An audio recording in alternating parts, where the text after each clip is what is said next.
gentileza, abra sua Bíblia em um texto muito conhecido, até foi anunciado pela manhã, que é o Salmo 23. Abra sua Bíblia, então, no Salmo 23.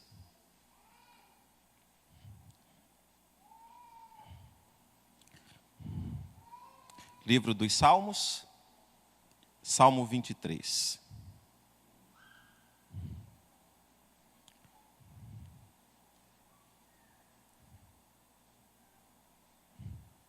Livro dos Salmos, Salmo 23. Em uma determinada cidade,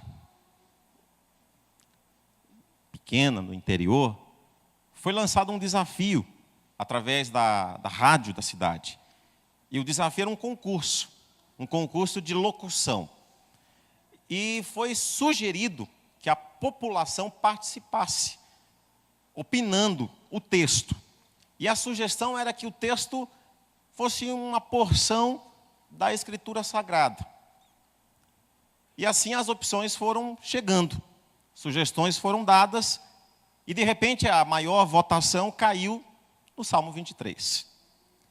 No dia acertado, o júri presente, para pontuar, para estabelecer as notas, e para escolher então aquele candidato ou aquela candidata que melhor faria aquela exposição, aquela locução do texto. E assim transcorreu o concurso, várias pessoas lendo, o jurado apontando, atribuindo notas, e de repente, para a surpresa de muitos, adentra no recinto um ancião com seus 80 anos, trêmulo, uma voz um tanto quanto de gralha, vai ao microfone e de uma maneira ou outra ele começa a dizer: o Senhor é o meu pastor, nada me faltará. Ele me faz repousar em pastos verdejantes. Leva-me para junto das águas de descanso. Refrigera-me a alma. Guia-me pelas veredas da justiça, por amor do seu nome. Ainda que eu ande pelo vale da sombra da morte, não temerei mal nenhum, porque tu estás comigo. O teu bordão, ou a tua vara, e o teu cajado me consolam. Preparas-me uma mesa na presença dos meus adversários. Unges-me a cabeça com óleo, o meu cálice transborda. Bondade e misericórdia certamente me seguirão todos os dias da minha vida, e habitarei na casa do Senhor para todo o sempre.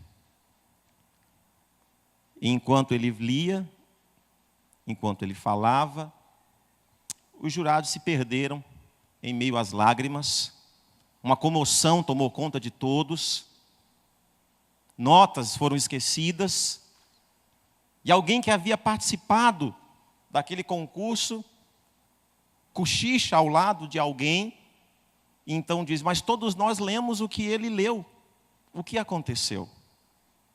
E aí aquele que ouve responde: nós conhecemos o texto do pastor.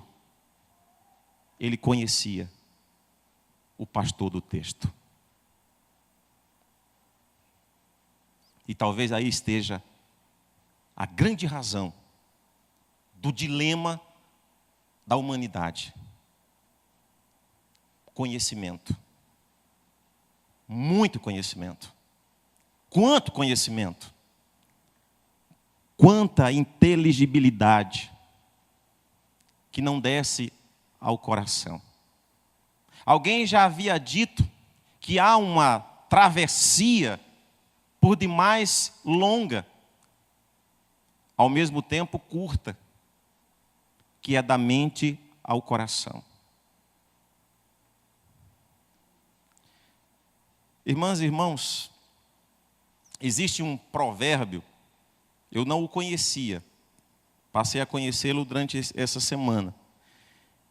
Não sei quem o criou, mas quem o criou disse o seguinte: não tenho tudo que amo, mas amo tudo o que tenho.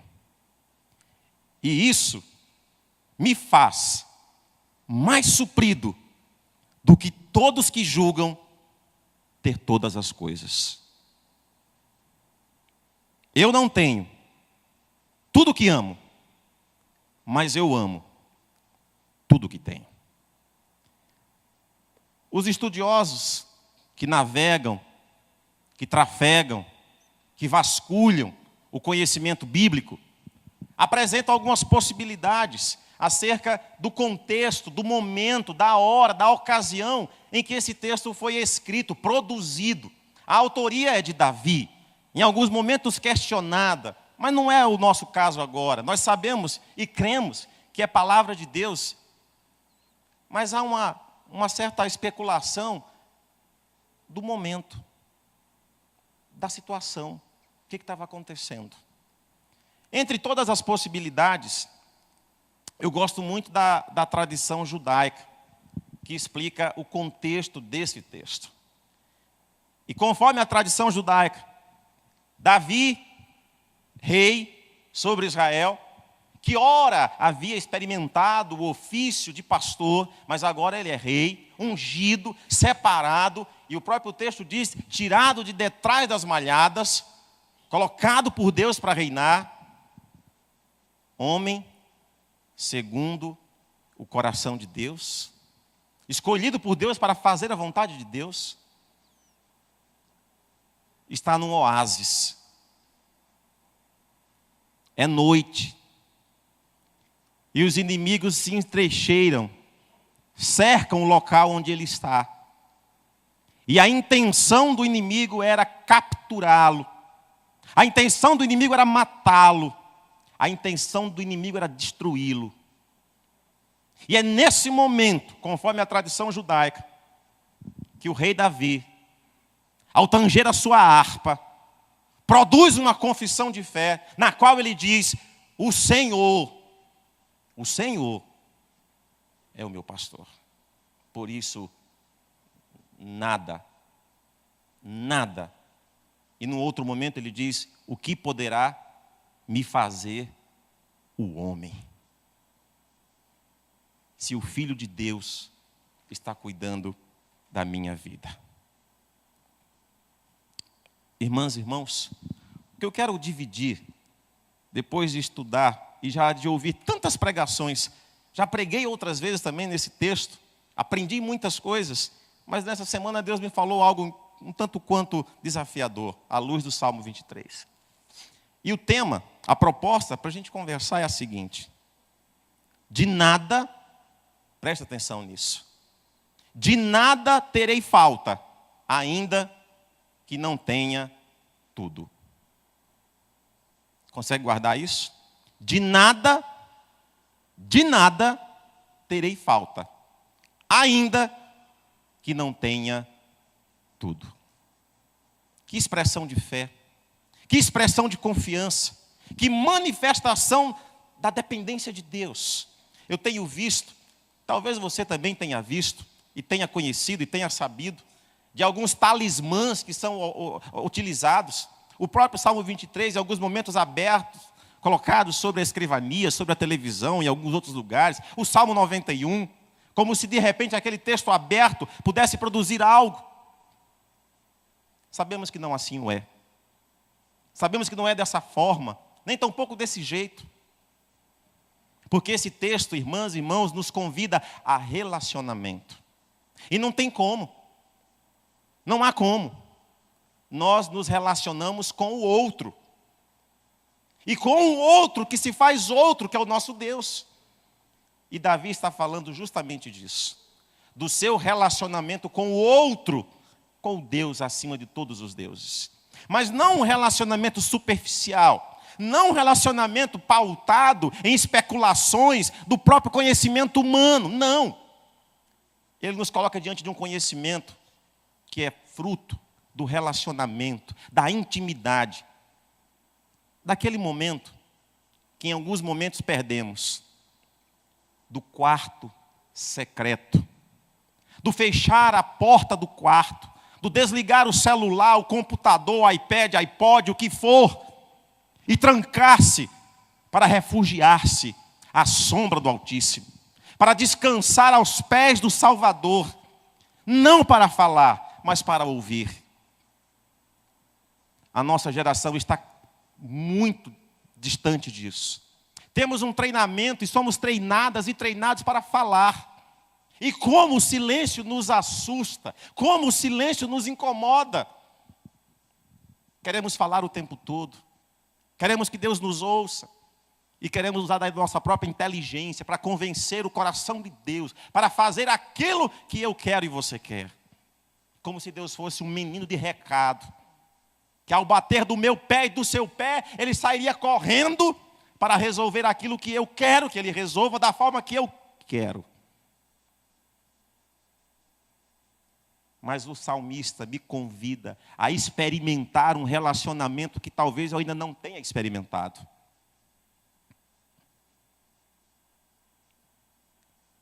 Existem muitas pregações por aí, usando esse texto de uma maneira tão equivocada. Quando alguém pega e diz, o Senhor é o meu pastor, nada me faltará. Uma aplicação errônea, um pensamento complicado, no sentido de achar que Deus vai me dar tudo o que eu quero, da forma que eu quero, como eu quero. Não é assim. O não faltará não é isso. Não tem nada a ver com isso. E o texto me ensinou algumas coisas muito preciosas. Mas antes de transcorrer algumas coisas desse texto, eu gostaria de fazer uma pergunta, e você não precisa me responder. Responda para o Deus a quem você ama e a quem você serve. Quem é ou tem sido o seu pastor? Quem tem sido o seu pastor? Quem tem sido o seu pastor? Irmãs e irmãos, o nosso querer, o nosso ter e o nosso ser, muitas vezes, produzem uma imagem desfocada, distorcida, de quem Deus é. O nosso querer, o nosso ser, a nossa projeção, a nossa motivação, porque não é apenas a escolha, mas é a motivação da escolha, que Deus olha o coração, não apenas as palavras ditas, Ele olha a motivação do nosso coração. E aí Deus tem se tornado, irmãs e irmãos, um empregado doméstico. Sim, um empregado doméstico. Um menino de recado, que certamente sabe onde todas as coisas da casa estão, e aí eu digo, eu quero, vá buscar e me entregue. Hoje eu quero isso, me dê. O Senhor disse que nada vai me faltar, então me dê. Será que é assim? É dessa forma? É desse jeito? Não, não é. E aí vamos criando um talismã da fé, achando que é dessa forma e desse jeito. E começamos a viver erroneamente a vida cristã. E aí produzimos, irmãs e irmãos, me perdoe a expressão, uma muleta de crentes folgados, que acham que Deus tem que fazer tudo do nosso jeito e da nossa vontade. Eu não sei como foi 2014 para você, mas para muitos Deus foi colocado dessa forma, como alguém que tinha que fazer, que tinha que obedecer, que tinha que realizar, porque o Salmo 23 diz que nada vai me faltar, então nada pode me faltar. Cuidado, cuidado. Estamos começando 2015. Quem é, então, o seu pastor? Quem é o seu pastor? Interessante o texto. Porque o texto diz, o Senhor é o meu pastor. O Senhor é o meu pastor. Isso faz toda a diferença. Faz toda a diferença. E deve fazer toda a diferença. Em primeiro lugar, irmãs e irmãos, eu aprendi algo nesse texto fabuloso. O Senhor nos faz passar por fases diferentes na nossa vida.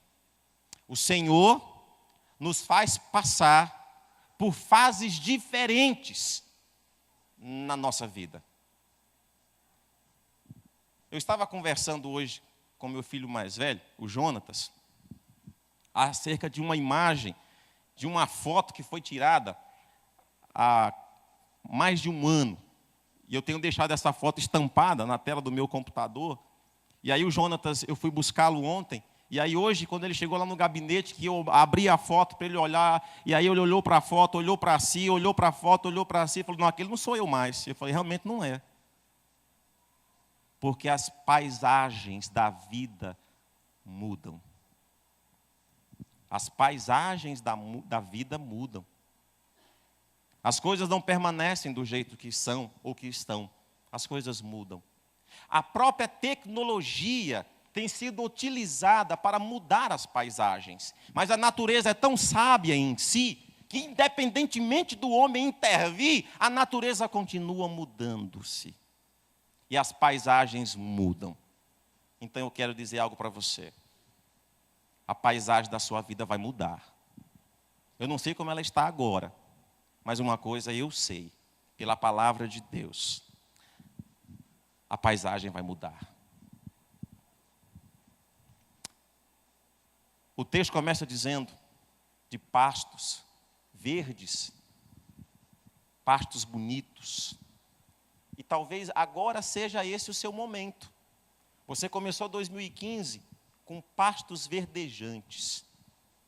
E aí talvez você esteja celebrando, regozijando-se, feliz da vida, celebrando Deus e dizendo, o Senhor realmente é o meu pastor, a minha conta bancária está abastecida, o meu celeiro está abastecido, eu tenho o carro do ano, eu tenho a casa nova, isso, aquilo, outro. De repente você está no pasto verdejante, é verdade.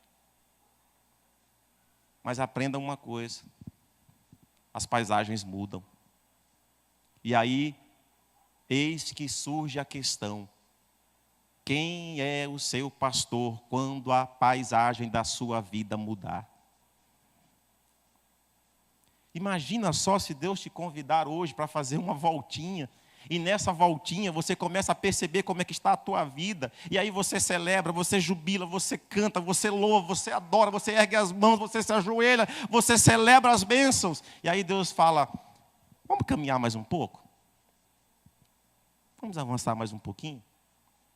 Aí, de repente, você olha para Deus, e aí, Deus, aonde o Senhor está agora? E onde é que eu estou? Aí Deus fala, agora você está no vale da sombra da morte. A paisagem mudou. Agora você está no vale. Agora você está no deserto. E a pergunta continua, quem é o seu pastor? Quando a paisagem da vida muda. É tão fácil dizer e declarar que o Senhor é o meu pastor no tempo da bonança. É tão fácil declarar, celebrar e regozijar-se no tempo do pasto verdejante, das águas que refrigeram. É tão fácil. Mas quem é o nosso pastor? Irmãs e irmãos, você quer conhecer um homem? Quer conhecer a natureza humana? Dê algo a alguém. Nem precisa ser o poder. Dê algo a alguém. E vá tirando aos pouquinhos. Aí você vai conhecer a natureza humana. Irmãs e irmãos, as paisagens mudam.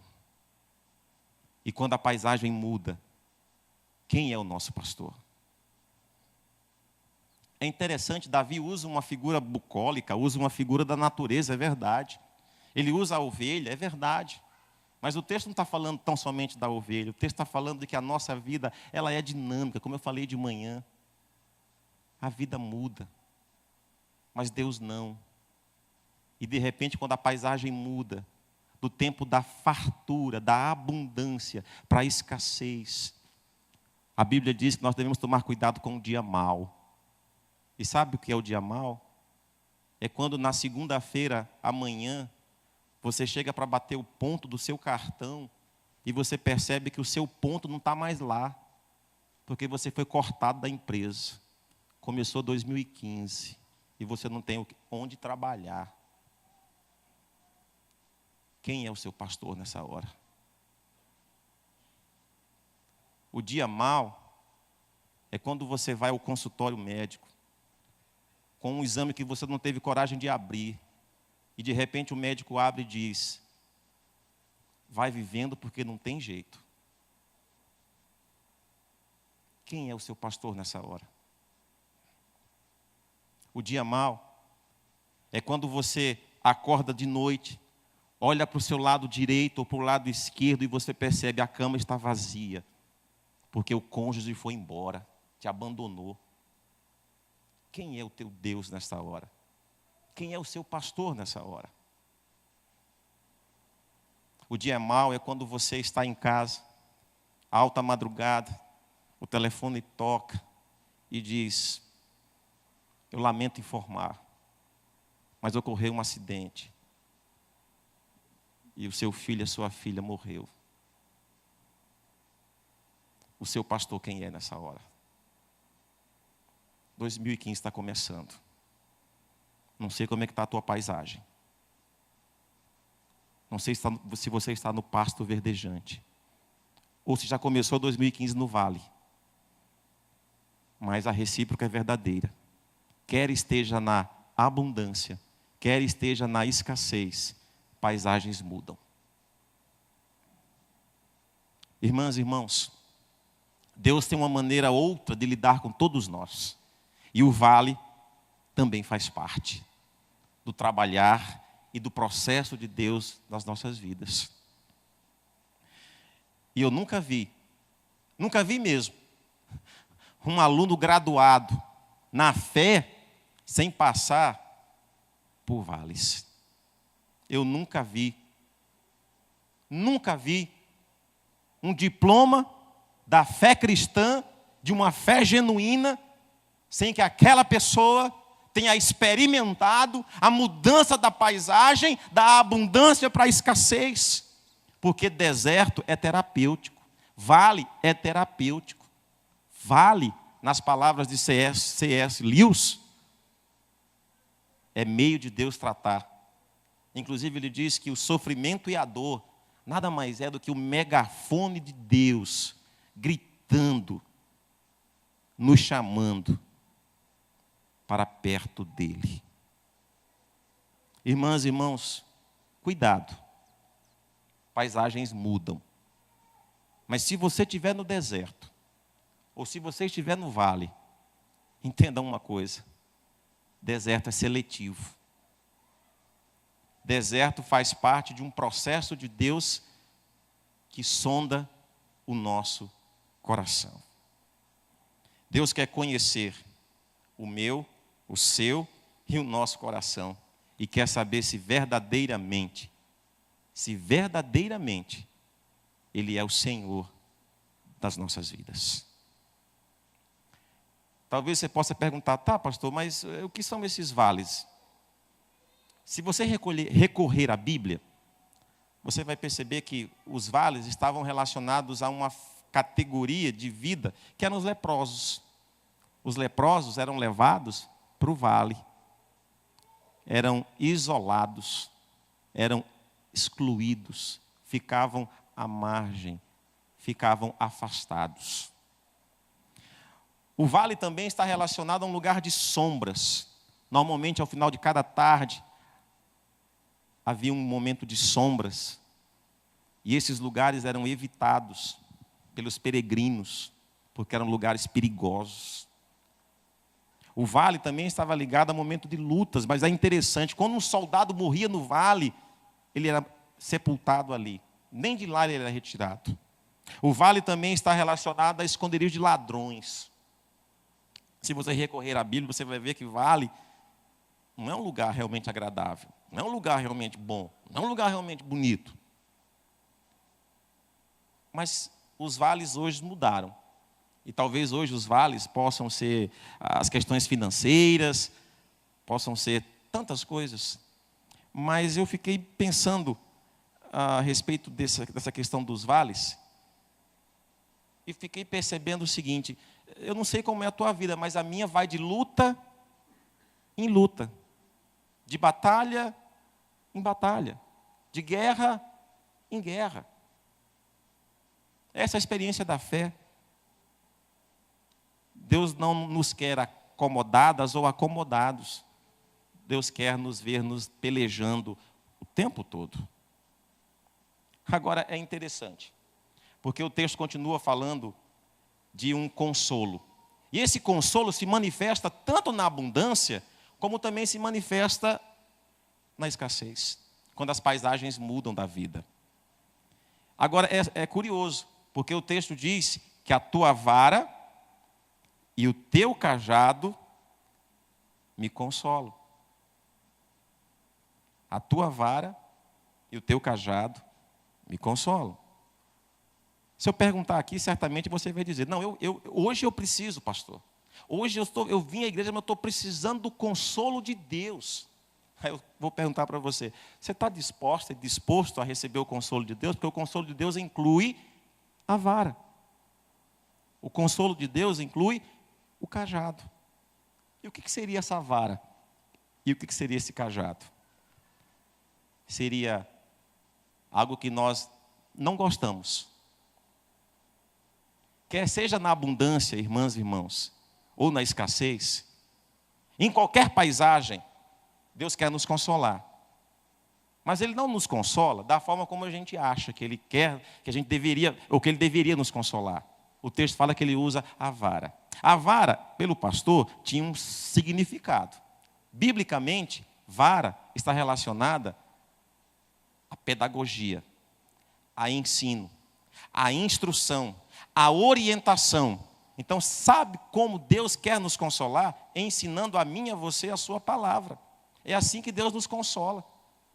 É assim que Deus quer nos consolar, nos levando ao entendimento da sua palavra. Porque quando nós vivemos a palavra de Deus, somos consoladas e consolados pelo poder da sua própria palavra. É assim que Deus quer nos consolar em 2015, usando da sua vara. E a vara tem a ver com correção. E aí começa o problema. Porque eu começo a dizer: não, eu não preciso. Eu já sei o suficiente. Eu não preciso de correção. Eu não preciso de mudança. Eu não preciso de mudar nada. É complicado assim. Fica difícil assim. Mas Deus também age conosco usando a sua vara. E a vara tem a ver com ensino. Tem a ver com a sua palavra. Tem a ver com instrução. Tem a ver com conhecimento não científico, não humano, mas conhecimento da palavra de Deus. Deus quer que vivamos a sua palavra, irmãs e irmãos, quer seja na abundância, quer seja na escassez. Mas aí é muito fácil lembrar dos cantos de ação de graças na abundância. E muitas vezes na época da escassez, dos problemas, das aflições, aí a palavra de Deus vai pelo ralo, porque aí surge a reclamação, a murmuração e uma série de outras coisas. Mas sabe como Deus nos consola? Com a sua vara. E a vara tem a ver com o ensino, tem a ver com a palavra dele. E a palavra de Deus nos consola.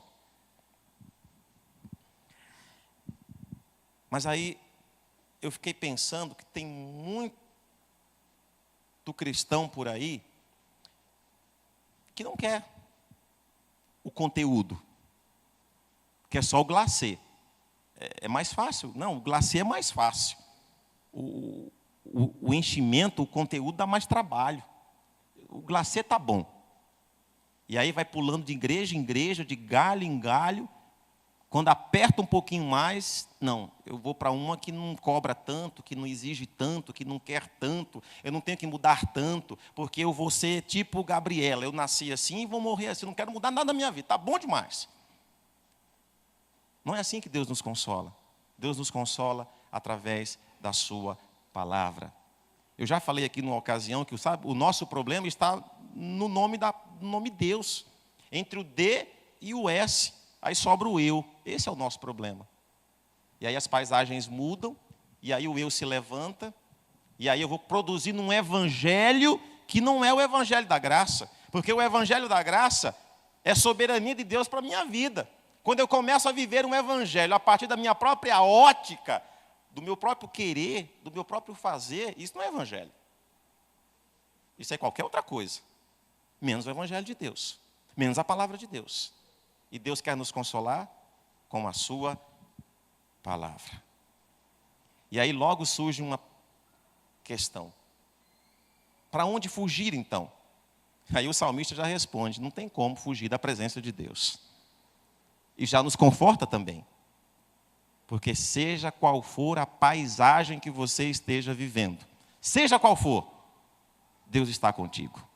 Porque Ele diz aqui, ainda que eu ande pelo vale da sombra da morte, tu estarás comigo. Deus nunca te abandonou.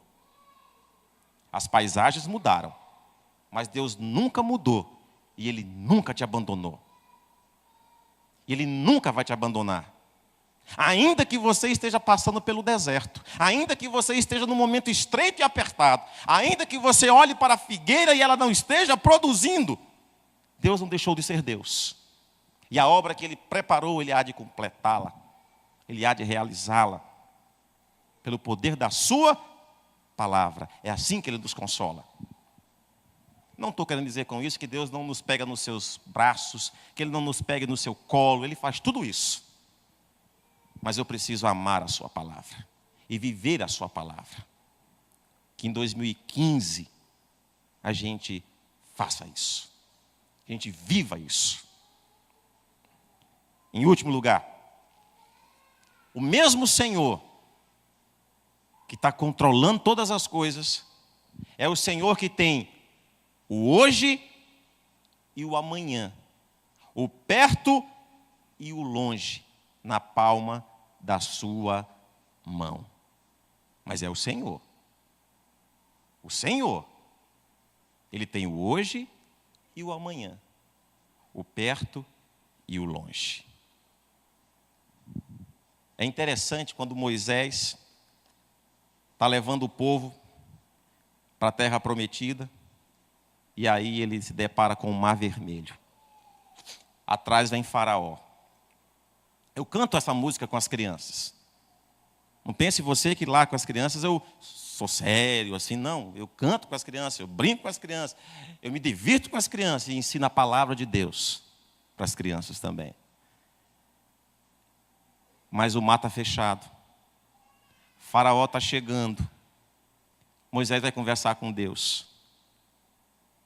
Porque o Senhor, Ele sabe o hoje e o amanhã, o perto e o longe. E aí Deus fala para Moisés, eu estou contigo. Moisés, o mar vai se abrir. Tão somente diga ao povo que marche. O exercício da fé.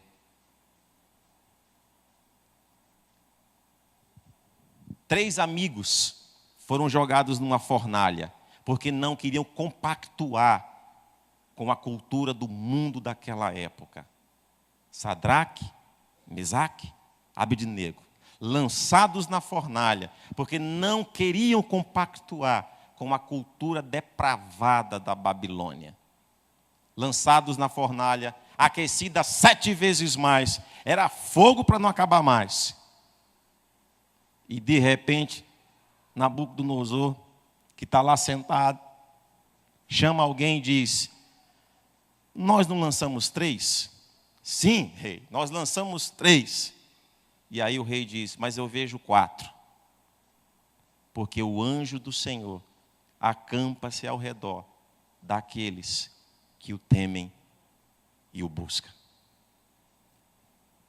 E aquele homem ímpio, tem muita gente que não viu nada ainda, mas aquele homem ímpio teve os olhos espirituais abertos, um ímpio, para ver a presença de Deus na vida daqueles 3 jovens. Daniel, por não abrir mão da sua fé, é lançado na cova de leões. Rei Dario ficou com o coração apertadinho. Foi lá de manhã na pontinha do pé, vozinha trêmula. Daniel. E Daniel responde dentro da caverna.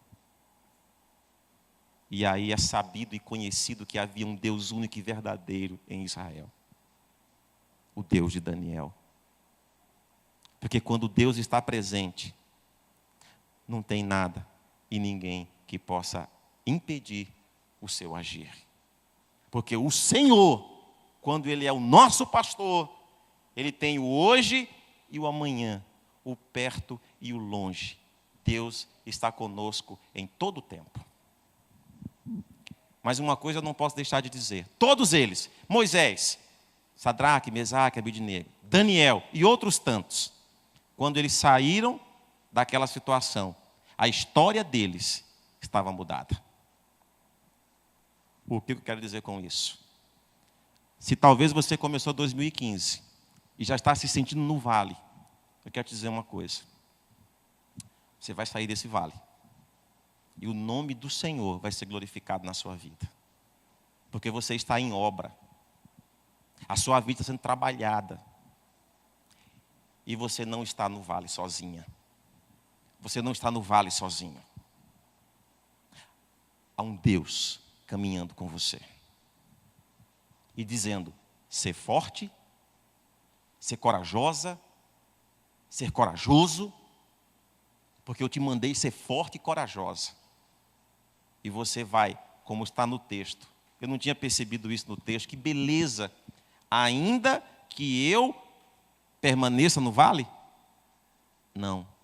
Ainda que eu ande. Isso quer dizer que eu entro e saio. Não pela minha força. Não pelo meu querer. Não porque eu mando em Deus. Mas porque Deus prometeu e o que Ele prometeu, Ele cumpre.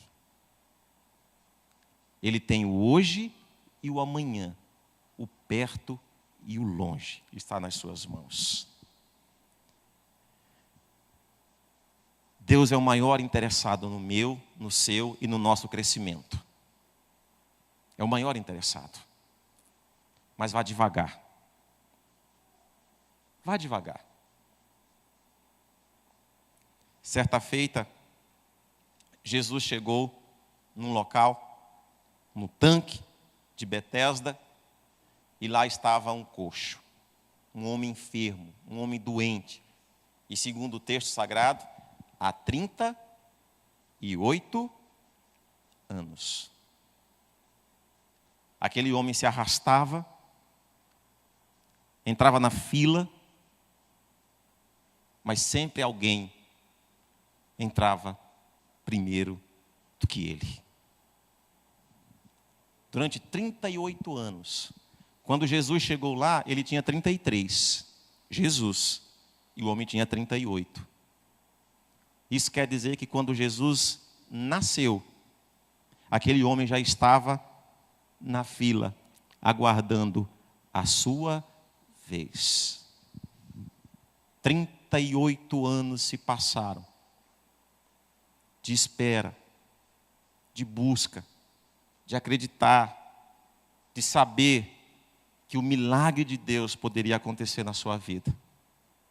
E aí Jesus olha para aquele homem e diz, o que queres que eu te faça? Eu quero mergulhar no tanque, mas eu não consigo.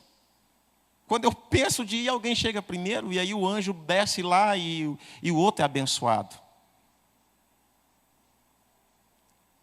Eu fico imaginando e pensando que durante 38 anos aquele homem ficou vendo a derrota da sua própria vida, porque quando ele pensava de ir, alguém ia e alguém era abençoado, e talvez ele, poxa vida, o outro foi abençoado e eu não fui, o outro recebeu e eu não fui, e a minha vez, quando é que vai chegar? Jesus olha para aquele homem e diz, meu querido,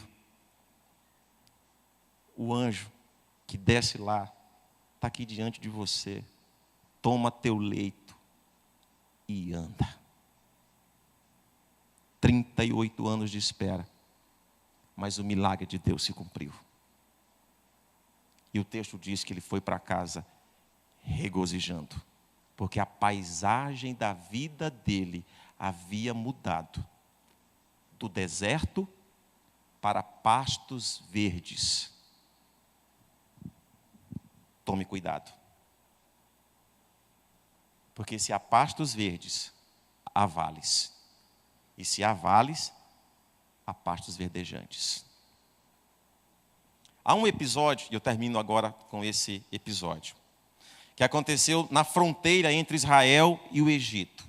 Um grupo de peregrinos, como o pastor Edinaldo faz aqui, levando caravanas lá para Israel. Um grupo de peregrinos estavam trafegando na fronteira entre Israel e o Egito, com o objetivo de ir a um monastério de Santa Catarina e o Monte Sinai, que fica naquela região. Enquanto ali eles estavam, o agente começou a contar que aquela região era uma região de pastores de ovelhas. Enquanto ele narrava e contava isso, os turistas ali começaram a perceber que realmente naquela região haviam pastores e ovelhas. E eles pediram para parar, porque eles queriam tirar fotos. E aí ele falou, é complicado, porque naquele momento havia um problema de conflito político entre Israel e o Egito, mas ele então resolveu, vamos fazer o seguinte, vamos parar 10 minutos e vocês tiram as fotos de vocês. 10 minutos, não mais do que isso. E eles se posicionaram daqui e dali, e de repente, mais ao fundo, alguém ficou perplexo, porque havia um pastor com uma ovelha, e de repente ele pegou a perna da ovelha e quebrou. Aquela pessoa ficou revoltada, queria encontrar um lugar para fazer uma denúncia contra aquele pastor, onde já se viu quebrar a perna do animal. E aí, o guia foi conversar com aquele pastor. Normalmente os pastores do deserto são muito rudes. E aí ele foi conversar e, de repente, com muitos gestos aqui e acolá, ele volta e conta o que estava acontecendo. E aí o turista ouve o que o guia diz. Ele fala o seguinte, olha, o que estava acontecendo era o seguinte, aquela ovelha era uma ovelha muito tinhosa, ela fugia, ela escapava, ela ia para acolá, ela tinha sumido já por 3 semanas, sujou toda a lã, cheio de carrapicho, cheio de tudo, estava me dando muito prejuízo, e para o bem dela, eu quebrei a perninha. E aí, ele pegou ataduras, atou, fechou. Só que aí aconteceu algo que todos ficaram boquiabertos. Porque era momento de deixar o oásis para voltar para o aprisco. As outras foram caminhando, mas aquela foi levada nos braços do pastor. Há momentos na caminhada da vida em que o próprio Deus vai te carregar no colo, porque Ele te ama e quer o teu bem. A tua paisagem vai mudar, mas ainda que você esteja pensando que está só, você não está, porque há um Deus cuidando da sua vida. Tem alguma canção, Cris?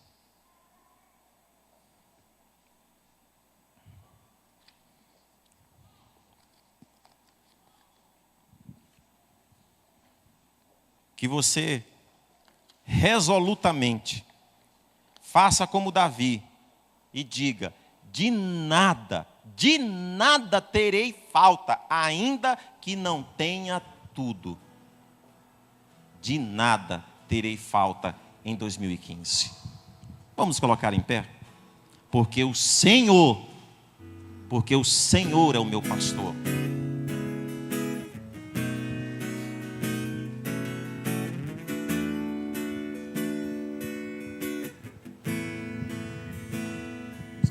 Declarar cada vez que minha fé. Vamos confiar em Deus, gente. Vamos ver para Ele. É a nossa esperança. Cada vez que a minha fé é provada, Tu me dás a chance de crescer um pouco mais. As montanhas e vales, desertos e mares que atravesso me levam pra perto de ti. Minhas provações não são maiores que o meu Deus e não vão me impedir de caminhar. Se diante de mim não se abrir o mar, Deus vai me fazer andar por sobre as águas, rompendo em fé. Minha vida se revestirá do teu poder, rompendo em fé. Ousadia vou mover o sobrenatural, vou lutar e vencer, vou plantar e colher. A cada dia vou viver rompendo em fé. Diga, rompendo em fé, rompendo em fé. Rompendo em fé, minha vida se vestirá do teu poder, rompendo em fé. Com ousadia vou mover o sobrenatural, vou lutar e vencer, vou plantar e colher. A cada dia vou viver rompendo em fé. A cada dia vou viver rompendo em fé. A cada dia vou viver rompendo em fé. Oh Deus, nada nos faltou em 2014. Portanto, nada nos faltará em 2015, porque o Senhor é o nosso pastor, aquele que está conosco. O teu braço está em nosso favor. E ainda que eu ande pelo vale da sombra da morte, ainda que a figueira não floresça, eu me alegrarei, eu cantarei, eu celebrarei o Deus que está cuidando da minha vida. Oh Deus, eu desisto de mim mesmo, eu abro mão de mim mesmo. Eu não tenho, Senhor, condições de cuidar de mim. Cuida de mim, Senhor. Cuida de nós, Senhor. Cuida de cada um de nós, Senhor. Porque nesta noite a tua palavra nos diz que muitas vezes o Senhor não tem sido o nosso Senhor, porque nós temos sido levados por nós mesmos.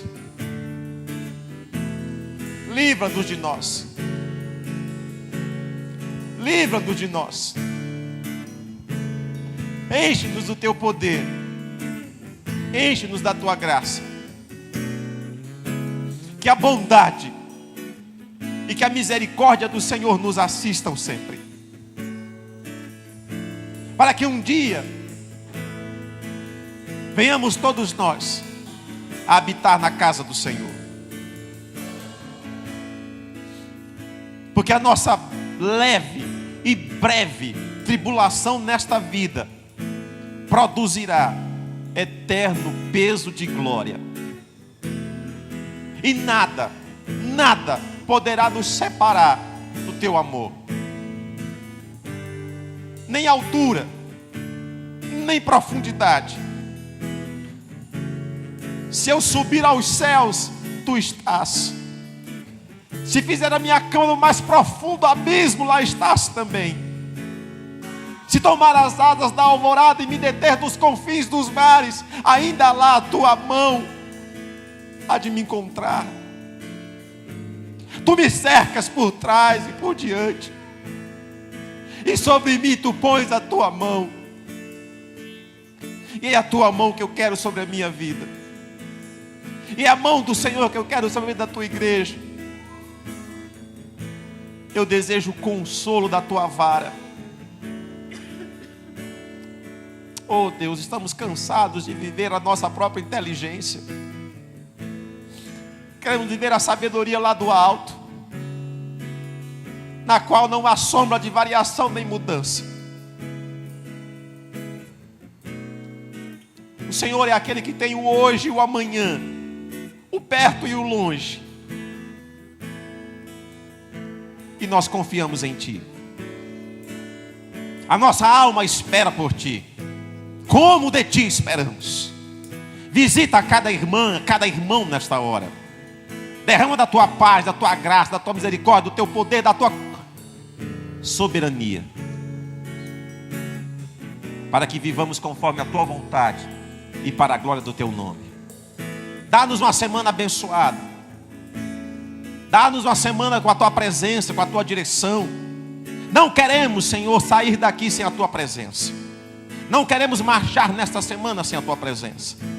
E ainda que o mar das dificuldades se levantem sobre nós, Tu nos farás andar sobre as águas nesta semana.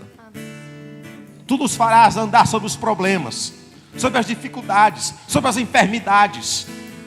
Porque maior é aquele que está conosco do que qualquer outra coisa que se levantar contra nós. A nossa fé está em Ti.